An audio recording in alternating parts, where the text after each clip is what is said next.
ত্রয়োদশ জাতীয় সংসদ নির্বাচনে খুলনার ৬টি আসনে ২৬ জন প্রার্থী জামানত হারিয়েছেন।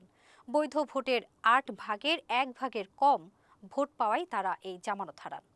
জামানত হারানোর মধ্যে রয়েছে ইসলামী আন্দোলন বাংলাদেশ, জাতীয় পার্টি সহ বিভিন্ন দলের প্রার্থী ও স্বতন্ত্র প্রার্থীরা।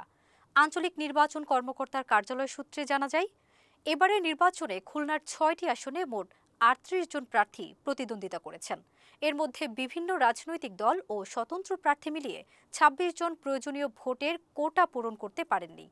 আসন ভিত্তিক হিসেবে খুলনা ১ আসনে ১২ জন প্রার্থীর মধ্যে ১০ জন, খুলনা ৩ আসনে ১০ জনের মধ্যে ৮ জন এবং খুলনা ৬ আসনে ৫ জনের মধ্যে ৩ জন জামানত হারিয়েছেন। এছাড়া খুলনা ৪ ও খুলনা ৫ আসনে ২ জন করে এবং খুলনা ২ আসনে ১ জন প্রার্থী জামানত হারান। এদিকে ঘোষিত ফল অনুযায়ী ৬টি আসনের মধ্যে ৪টিতে জয় পেয়েছে বাংলাদেশ জাতীয়তাবাদী দল এবং ২টি আসনে জয়ী হয়েছে বাংলাদেশ জামাতে ইসলামী।